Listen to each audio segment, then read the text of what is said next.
जय श्री बागेश्वर धाम की भक्तों, कैसे हो आप सब। बालाजी की कृपा से सब कुशल मंगल हो गए। तो भक्तों, आज फिर हाजिर हूँ एक हैरान करने वाली जानकारी लेकर आए हैं। आशा करता हूँ कि ये जानकारी आपको पसंद आएगी। अगर पसंद आए तो प्लीज़ चैनल को लाइक, शेयर और सब्सक्राइब जरूर कीजिएगा। तो चलिए शुरू करते हैं ये जानकारी। बाबा बागेश्वर धाम के दरबार में बेटे को जंजीरों से बांध कर लेकर पहुंची एक मां, हैरान कर देगी वजह।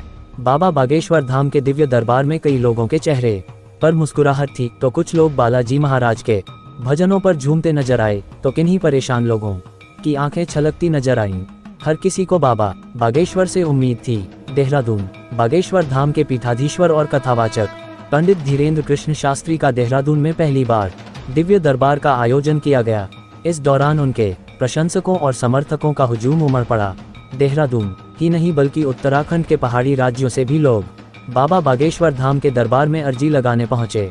यहां तक कि उत्तर प्रदेश से भी लोग पंडित धीरेन्द्र शास्त्री के दिव्य दरबार में अपनी समस्याओं के समाधान की उम्मीद लेकर पहुंचे। बागेश्वर धाम के पीठाधीश्वर पंडित श्री धीरेन्द्र कृष्ण शास्त्री की सभा में बच्चे, युवा और बुजुर्गों की भीड़ उमड़ पड़ी, मानो सभी लोग अर्जी लगाने को उत्सुक हो।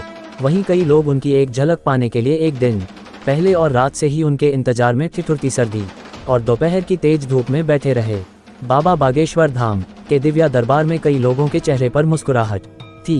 कुछ लोग बालाजी महाराज के भजनों पर झूमते नजर आए, तो किन्हीं परेशान लोगों की आंखें छलकती नजर आई। बाबा बागेश्वर इसके बता रहे नस यहाँ से नसें सिकुड़ गई, ये इन जगह से नसें सिकुड़ गई इसकी। तब बाबा के धाम में इसलिए आ रखे, सब भी ठीक हो रहे हैं। यहाँ तो हमने सोचा चलो मेरा बेटा भी ठीक हो जाएगा। मैं तो अभी था, मेरी परीक्षा बहुत हो गई। मैं कह रही बाबा अब तेरी परीक्षा है। बागेश्वर धाम के दरबार में जब बाबा ने पर्ची निकाली तो टिहरी से आई पूजा की अर्जी स्वीकारी गई। बाबा ने उसके सर दर्द और आर्थिक तंगी का समाधान बताया। इसी तरह कई लोग अपनी अर्जी की आस लेकर बाबा के दिव्य दरबार में इंतजार कर रहे थे। बाबा बागेश्वर धाम से ही उम्मीद। उत्तराखंड की रात। इसके बता रहे नस यहाँ से नसें सिकुड़ गई, ये इन जगह से नसें सिकुड़ गई इसकी। तब राजधानी देहरादून के यमुना कॉलोनी से आई नंदी देवी ने बताया कि उनका बेटा 32 साल का है, जो पिछले 14-15 सालों से नहीं चल फिर पाता है और न ही कुछ समझ पाता है। डॉक्टर बताते हैं कि उसके दिमाग की नसों का गुच्छा बन गया है, जिस वजह से उसकी हालत इस तरह हो गई है। उन्होंने बताया कि कई जगह इलाज करवा कर उन्होंने देख लिया, लेकिन अब उन्हें बस बाबा बागेश्वर धाम से ही उम्मीद है कि उनकी अर्जी स्वीकार होगी और उनका बेटा ठीक होगा।